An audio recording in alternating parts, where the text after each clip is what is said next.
Mi hülyeség, mi nem az podcast. Tom és Robi megmondja. Gondolkodjunk kritikusan munkahelyi féligasságokról. Sziasztok, Tom vagyok. Én meg Robi.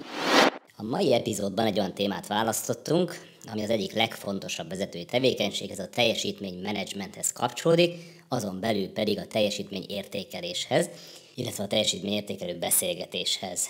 Ezeken az eseményeken jellemzően alaposan megvizsgálják ugyebár, hogy az elmúlt időszakban mi ment szarul, beazonosítják a delikvensnek a gyengeségeit, és ezek alapján meghatározzák a fejlesztendő területeket. Mit gondolsz, Robi, jól van ez így, vagy ez inkább hülyeség? Hát szerintem ez hülyeség, mert nagy kérdés nekem az, hogy tényleg abban fejlődünk a legjobban, amivel a gyengék vagyunk. De kérdezzük meg elő szakértőnket, Cservenyák Tamást és Dobai Robertet, az Ectomanage alapítóit.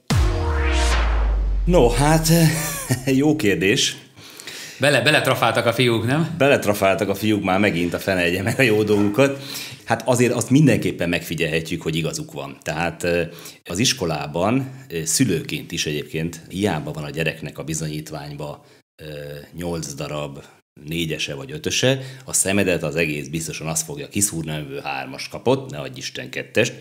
És hát a munkahelyen is eléggé alaposan megfigyelhető, hogy ilyen eufémizmusként jelenik meg a fejlesztendő területe, vagy a fejlesztendő terület a gyengeségnek, vagy hogy hát ami nem megy jól annak. Te mit tapasztaltál? Igen, azon gondolkodtam éppen, hogy azért ez a macska meg ez az egér elég edukált, hogy ilyen kérdéseket dobál nekünk folyamatosan, de valóban nem tudom, hogy én tökre vissza tudom idézni, és hát gyanítom, hogy egyébként szinte mindenkinek, vagy nagyon sokunknak van ez a tapasztalata, hogy amikor hazavittünk egy ilyen relatíve vegyes bizonyítványt, voltak benne 5-ösök, voltak benne még 3-asok, és akkor tényleg mindenféle jegy volt, relatíve colorfulnak mondanám, hogy melyik volt az a tárgy, amelyik a legtöbb figyelmet kapta a szülők részéről. És hát én megmerném ezt tippelni, hogy azok a tárgyak, amelyikből gyengébb, mondjuk 3-as vagy az alatti jegyeket kaptunk. És mindig elgondolkodtam, hogy oké, de pontosan miért is? Tehát milyen bizonyíték van arra, hogy abban fejlődünk a legtöbbet, a leggyorsabban, amiben a gyengék vagyunk, amiben a gyengébbek vagyunk, amiben nem teljesítünk jól. Hát az az igazság, hogy nem nagyon fogunk ilyen kutatást találni, ami ezt alátámasztaná, hanem inkább épp arra mutatnak rá mondjuk gyerekekkel, felnőttekkel foglalkozó kutatás, és hogy hát abban fejlődünk a legjobban, amiben eleve jók vagyunk, amik egyébként az erősségeink.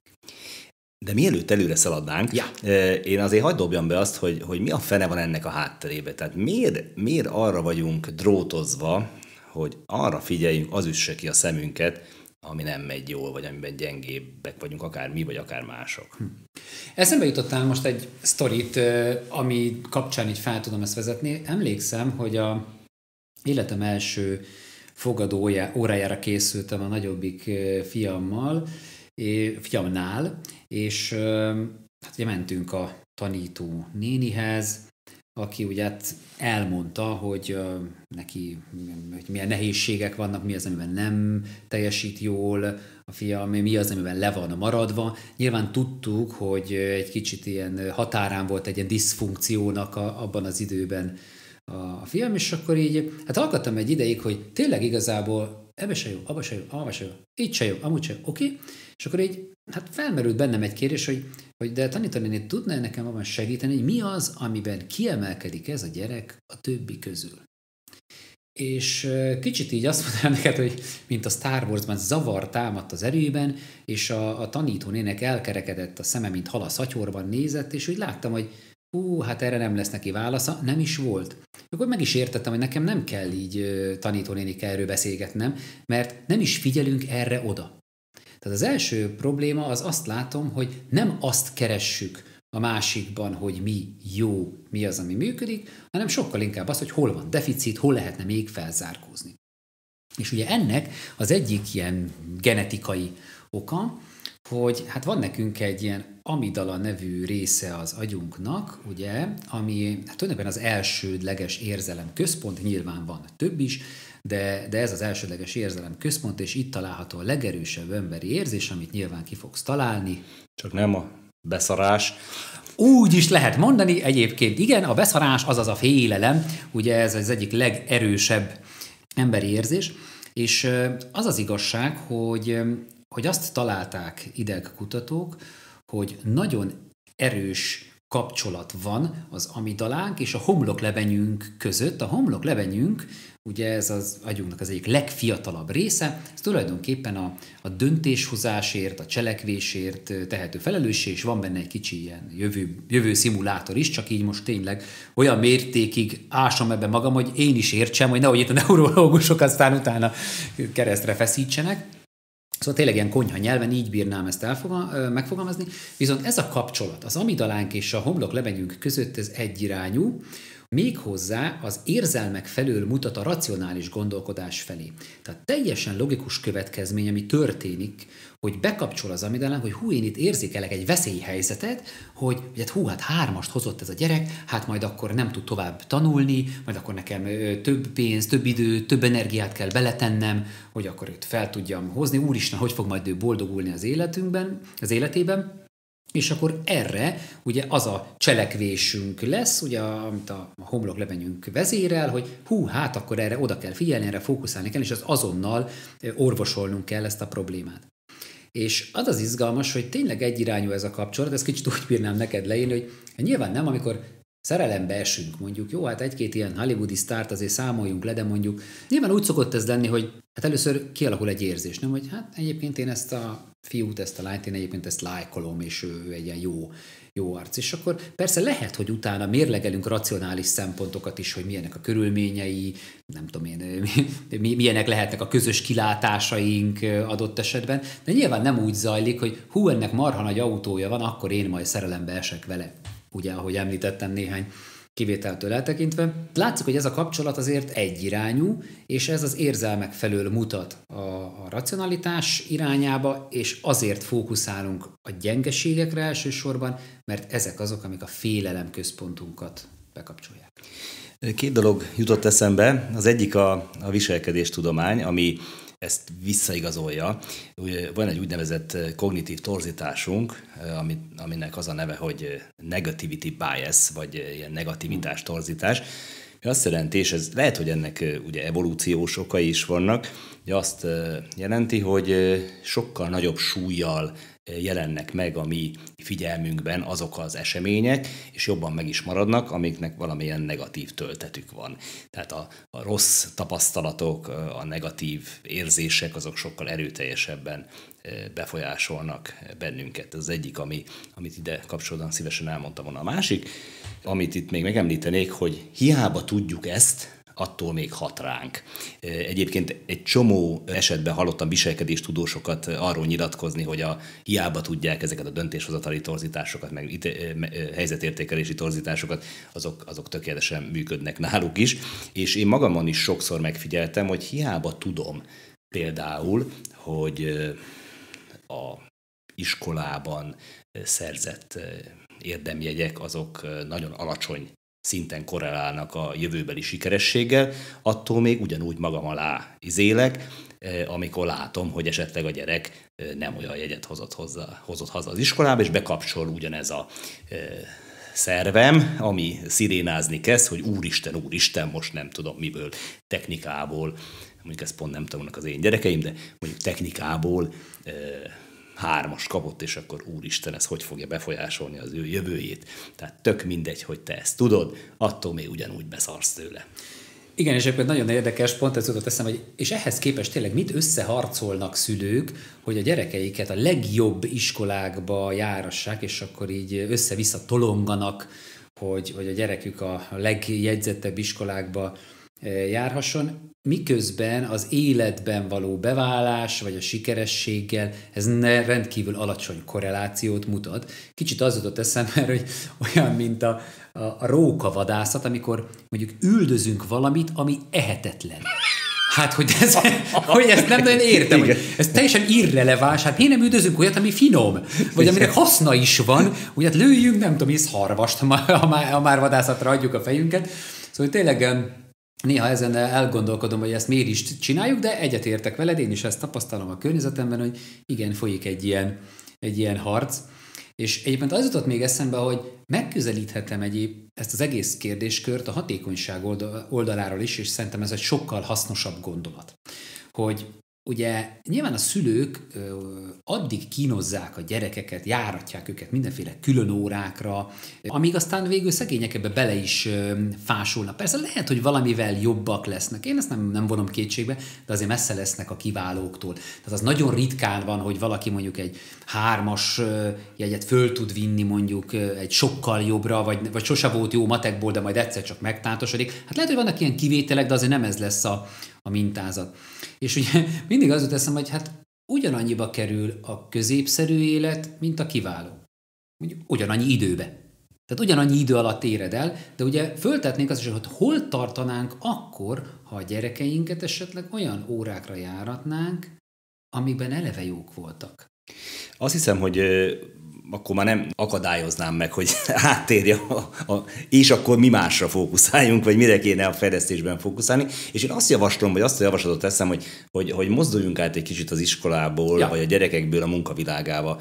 Te mit gondolsz, hogy ha visszatérünk az eredeti felvetéshez, miszerint a teljesítménymenedzsment egyik fontos eszköze a teljesítményről való beszélgetés, és akkor általában ott szoktuk meghatározni a kollégákkal azokat a területeket, amikben fejlődni kellene, akkor mire fókuszáljunk? Jó, ez most kicsit didaktikus lesz, mert eddig is ugye ezt már nagyjából kimondtuk, hogy jobb lenne az erősségekre fókuszálni, akkor ezt hogy kéne jól csinálni? Tök vicces, amikor készültem, nyilván nem árulunk el szerintem nagy titkot a hallgatóknak, hogy persze, hát készülünk erre a podcastra, és én most elég sokat játszadozom egy ilyen, nem akarok itt reklámot csinálni neki, de még egy ilyen mesterséges intelligenciával, ugye, és megkérdeztem őtet arról, hogy hát egyébként a teljesítménymenedzsmentet úgy hogy lehet jól csinálni. És azt mondom, hogy Beszabe Hulcsém, a 3. pontja az volt, használd a szendvics technikát. Azt a kurva! És baszki, itt tartunk, köcsém. Tehát hál' Istennek nem olyan nagyon elterjedt ez még, mert ekkora hülyeséget még életemben nem. Én ezt nem tudom, hogy kitalálta ki, biztos valamilyen amerikai tanácsadó, hogy belefingotta egy ilyen 0-0-ás lisztbe, és ezt a világon mindenki kisütötte, de hát ez hülyeség. Hát ezt mondjuk meg a Tom and Robinnak, hogy hát nem jó a szendvics technika. Hát ugye az arról szól már, aki esetleg nem tudna, hogy először mondjuk el a kollégának a teljesítményértékelő beszélgetésnek, hogy mi jó. Aztán húzzuk le a francba, hogy mi rossz. De hát... Majd még egyszer mondjuk el, hogy mi jó. Így. Vagy legalábbis valami másik. Vagy valami más, igen. Az a baj ezzel, hogy azt sajnos már rendkívül sok kutatás igazolta, hogy nem 1:1 arány a szendvicsnél. Hiszen ugye egy negatív kritikára, egy olyan dologra, ami lehúz bennünket érzelmileg, ugye nyilván kutatásoktól függen, de 5-7 pozitív megerősítés kell, hogy neutrális érzelmi állapotba kerüljünk. Tehát a szendvicsünk úgy fog kinézni, hogy lesz egy finom alja, meg fos teteje. Az igen. Na, visszatérve arra, hogy akkor viszont mit fejleszünk? Onnan közelíteném meg, hogyha mondjuk én 1 órát tehetnék a fejlesztésembe, akkor egy héten mondjuk, akkor azt mire használnám? Arra, hogy kijavítsam azt, ami nem megy, ami a gyengeségem, vagy esetleg arra, hogy tovább erősítsem, tovább fejleszem azt, amiben eleve jó vagyok. Én ellene fogadnék az elsőnek. Talán úgy bírnám ezt neked szemléltetni, hogy ha az erősségeink hegyek, a gyengeségeink pedig völgyek, akkor amikor fejlesztjük a gyengeségeinket, az tökéletesen igaz lesz, hogy ezek a völgyek egyre sekélyebbek lesznek. Csak sose lesz belőlük hegy. Ja, ez viszonylag valószínű. Az a kérdésem, hogy akkor mondjuk, hogyha néhány fejlesztési célt meghatározunk egy kollégával, akkor ugye azt mondod, hogy hát annak a nagyobb része mindenképpen legyen valami erősség, eleve meglévő erősségnek a továbbfejlesztése. Hogy nézzen ez ki, ez a célkitűzés? Milyen legyen ez? Mi jellemezze azt a célt, aminek értelme is van? Én valószínűleg azt mondanám, hogy először megpróbálnám megérteni a kollégától, hogy neki mi a célja. Én azt tippelem, ugye, de hát megint nem árulunk el nagy titkot, hogy a viselkedéstudomány is azt mondja, hogy az emberek sokkal szívesebben harcolnak a saját céljaikért, mint a főnökeik céljaiért, mint a shareholder value-ért, mert ez mondjuk a kerékpárgyárban pont senkit nem is érdekel. Tehát ezek a hipotézisek meg is dőltek, hogy majd itt ilyen céges célokért fognak harcolni emberek, hogy nem. Teljesen logikus egyébként, hogy a saját fejlődésükért nagyon szívesen, vagy abban szívesebben fektetnek abba időt és energiát. Tehát én először azzal kezdeném, hogy megpróbálnám megérteni, hogy mi az, amiben szeretne fejlődni a kollega. Mondjuk nem tudom, hogy pont ilyen kérdésekkel, vagy pont ilyen gondolatok mentén, de mondjuk megkérdezném, hogy a munkádnak mely részei azok, amik a leginkább feltöltenek, amiket a legszívesebben végzel. Hogyan méred a sikert a munkakörödben? Hogyan tudod eldönteni azt, hogy ez a tevékenység, ez neked jól megy? Miből látod, miből érzékeled? Lehet, hogy megkérdezhetjük a másik oldalát is, a gyengeségek felől, hogy melyek azok a dolgok, tevékenységek, amik igazából gyengítenek, amik nem annyira mennek jól, amivel gondjaid akadnak adott esetben. Meg lehet azt is kérdezni tőle, hogy mondjuk van-e olyan feladat, olyan jártasság, olyan készség esetleg, aminek ő szívesen elébe menne, amit szívesen kipróbálna.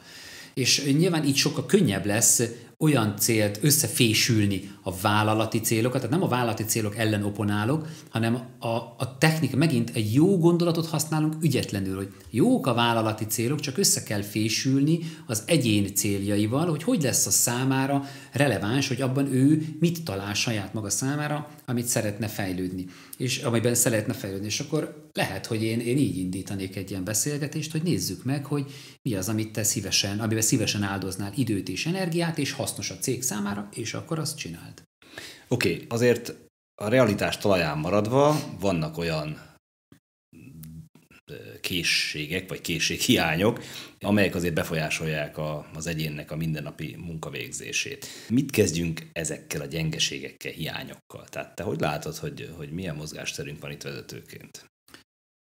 Hát ugye nem akarok ilyen definíciós dolgokba belemenni, vagy ezt majd esetleg egy másik podcastban mélyebben is ki lehetne fejteni, hogy mi az erősség és mi az, ami gyengeség. Most talán onnan indítanék, hogy azért a gyengeségeink alapvetően kontextuális dolgok, tehát nem abszolút értékben vagyunk gyengék. Mondok egy példát, hogy mondjuk, ha én pénzügyön dolgozó kontroller vagyok, és az egyik és mondjuk van egy ilyen zöld-piros szintévesztő vagyok, tegyük fel, ez egy ilyen deficit, vagy egy gyengeség, akkor persze lehet, hogy összekeverem a traffic lightot az Excel reportban, de hát ez nem nagy dráma, mert valaki majd kijavítja, és akkor amit én pirosra raktam, azt majd átrakja zöldre, és akkor tök rendben van. Sokkal nagyobb probléma ez, amikor taxisofőr vagy buszsofőr vagyok, akkor nem is kaphatok jogosítványt. Míg az első esetben megvan a gyengeségem ugyan, de irreleváns, addig a második esetben sajnos nem irreleváns. Tehát először én biztos ezt vizsgálnám meg, hogy számít-e igazán. És az első ilyen tippem az lenne, hogy ha olyan feladattal találkozunk, ami úgy a gyengeségünk, hogy hát szerintem ne csináljuk, és akkor nézzük meg, hogy ez zavar-e bárkit. Van egy tök vicces történetem, egyik ilyen HR igazgató ismerősömmel ülök lent a kávézóban, ott a kantin aljában, vagy az irodaház aljában a kantinban, és hát pont mondja, Robi, most már nekem nagyon kell sietnem, mert ki kell küldenem egy riportot Indiába, és hogy hát akkor mennem kell. Mondom, jó, persze, hát menjél, hát semmi gond, intéz nyugodtan. De úgy rühellem, semmi értelme nincsen, ez borzasztó. És akkor hát mondtam neki, hogy hát akkor ne küld ki. Hát azt mondja, azt nem lehet, mert hát azt nem lehet, ezt ki kell küldeni. És akkor van erre egy ilyen mágikus kérdésem, mi az a legrosszabb dolog, ami akkor történik, ha nem küldöd ki? És akkor ő így gondolkodott egy picit, azt mondta nekem, hogy hát akkor küldenek egy emlékeztető e-mailt. Mondom, tényleg egy emlékeztető e-mailt egészbe, hogy így sem, nem darabokban, egy emlékeztető e-mail, de kemény. És akkor így érezte, hogy nyilván egy kicsit ilyen iróniával éltem, és mondta, hogy oké, persze igazad van, hát, hogy nem egy nagy vasszizdasz ez, hogy belement a játékba, és mondta, hogy nem küldi ki akkor azt a riportot. 2 hét múlva fölhívott, hogy figyelj már, most megjött az emlékeztető e-mail, hogy most már akkor marhára kéne küldeni a riportot. Hát mondtam neki, hogy hát figyelj, most tegyük föl megint azt a mágikus kérdést, most mi a legrosszabb dolog, ami akkor történik, ha most se küldött ki. És akkor az, hogy hát, hogy akkor eszkalálnak a főnökömnek. Hát mondom, jó, de hát eszkalálnak a főnököd megkér, hogy küld ki, te meg fogod, azt kiküldöd, akkor mi a probléma? Hát végül is ez is igaz, ezt is megpróbáljuk, és akkor ebbe a játékba is belement, és képzeld el, hogy soha többet nem kérték tőle ezt a riportot. Mert ezeknek az ilyen nagy vállalatoknak van egy olyan pervers szokás, hogy ők majd egymást jól szopatják olyan riportokkal, amikre egyébként semmi szükség nincsen, bőven meg lehetne szerezni az adatokat és az információkat máshogy is, de végül is azért az jó, hogy még egy 5 embert fejen pörgetek, hogy meglegyen az nekem, és itt is ez történt, hogy rájöttek arra, hogy hogy máshonnan is meg lehet szerezni azokat az adatokat. Tehát szerintem ez egy fontos dolog, vagy egy jó trükk lehet, hogy hát ne csináljuk, és nézzük meg, hogy mi történik. Igen, szóval az elkerülő stratégiákat kezdted el vázolni, hogy hát egyáltalán hogy lehet ezt, tehát nem feltétlenül a fejlesztés az egyetlen, hogy lehet sokkal jobban megírni azt a szükségtelen riportot. Nem, én biztos nem fejleszteném a gyengeségeimet. Az előbb mondtam, hogy nem lesz jó. Tehát lehet, hogy egy ilyen középfinomra föl tudom hozni, de igazából nem lesz jó sose. És szerintem azt az időt és az energiát nem éri meg beletenni. Nyilván abban igazad lehet, hogy ha az mondjuk elgáncsol és az utamban áll, akkor persze érdemes vele kezdeni valamit.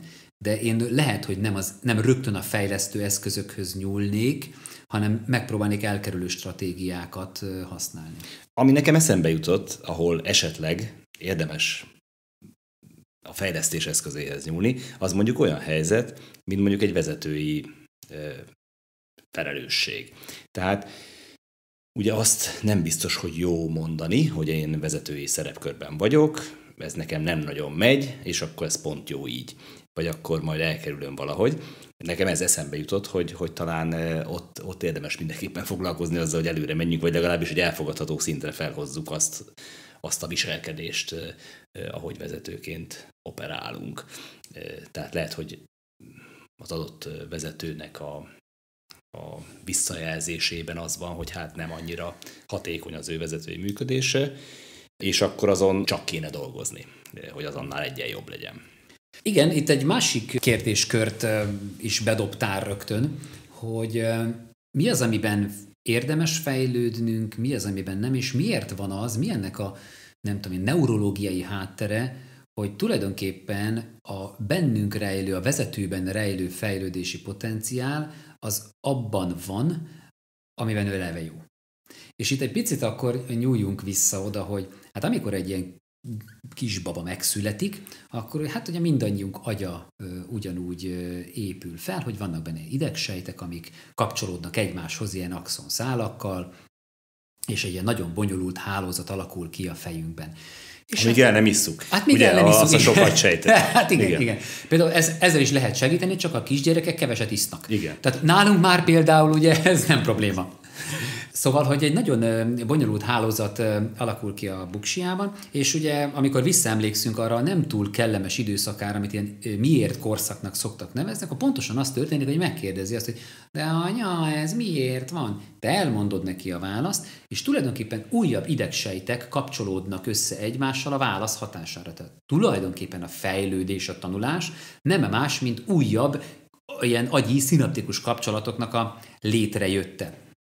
Ez azért nagyon izgalmas, mert hogy ezt a folyamatot durván az agyunk egy ilyen 15-16 éves korig képes folytatni, hiszen rájön arra, hogy ugye ennek a bonyolult hálózatnak a fenntartásához kell, az ugye az emberi agy benzine, ha szabad ezzel a hasonlattal élnem, a cukor. Hát ugye annyi cukrot nem tudunk enni, hogy ezt a hálózatot fenntartsuk, ezért mi fog történni?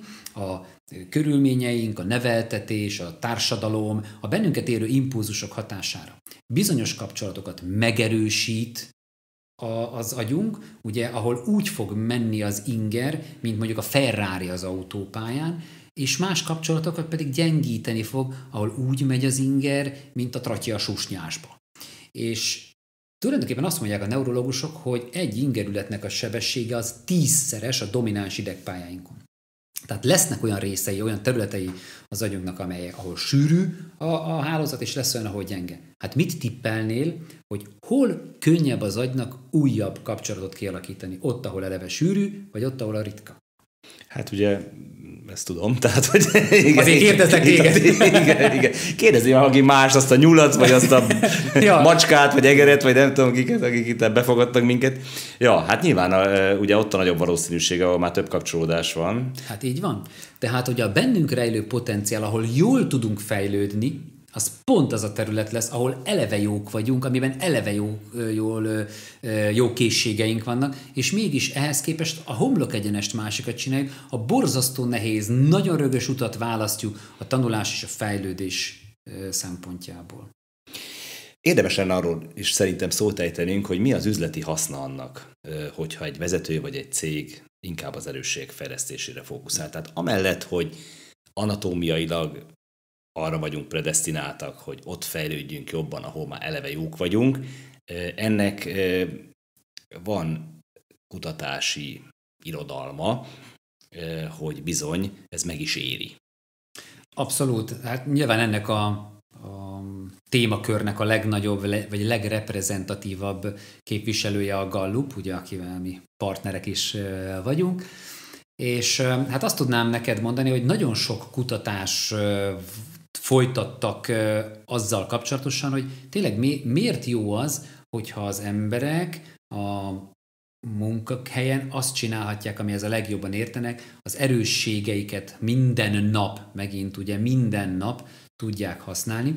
Például meg lehet közelíteni a fluktuáció oldaláról is, hogy ugye ha a vezető mondjuk nem annyira épít, vagy ad visszajelzést a kollégáinak sem az erősségeire, sem a gyengeségeikre, akkor egyébként 40% körüli lesz a távozásnak a valószínűsége, tehát 40%-os valószínűséggel hagyott bennünket a kollega. Ha a gyengeségekre fókuszáló visszajelzéseket ad, akkor ez az arány lecsökken 22%-ra, tehát kvázi megfeleződik. Tehát milyen érdekes, hogy az, hogy ignorálod a kollégát, az sokkal nagyobb probléma, annál még mindig jobb, mint hogyha a gyengeségeire adsz visszajelzést.